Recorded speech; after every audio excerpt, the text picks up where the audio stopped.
DJ सूरज रतिकर कौबाटी।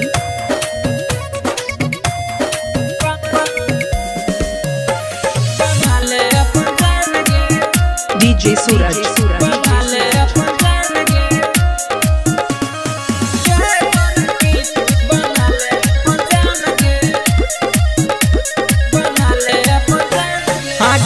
गोरी हमारा बना ले अपन जान गे,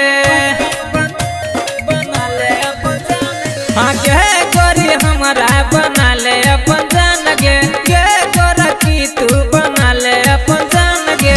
कहबे त खोल देबो पार्लर के दुकान गे, तोरा ले खोल देबो पार्लर के दुकान गे।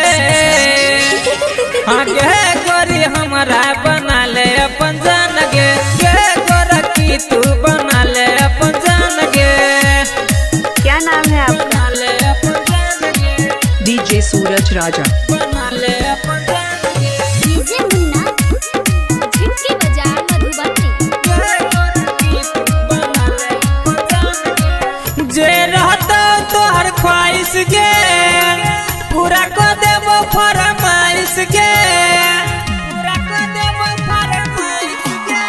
हाँ जे रहता तोहर ख्वाहिश गे, पूरा को देबो फरमाइश गे।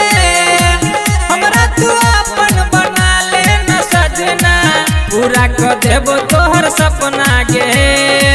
घर छफूस के को देबो मकान गे, घर छफूस के को देबो मकान गे। डीजे सूरज। हाँ गे गोरी हमारा बना ले अपन जान गे, गे गोरी हमारा बना ले अपन जान गे। कहबे त खोल देबो पार्लर के दुकान गे, तोरा ले खोल देबो पार्लर के दुकान गे। हाँ गे गोरी हमारा बना ले अपन जान गे, गे गोरा की तू बना ले अपन जान गे।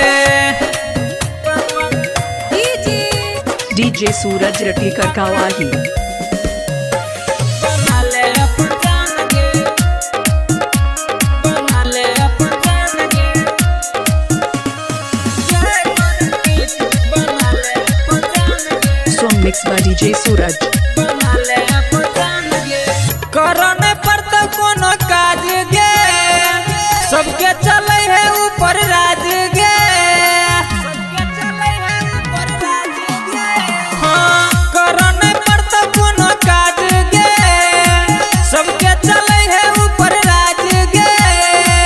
बिकी नगेंदर कहो संजीव सबरिया, संगे तू गई है बाजार गे।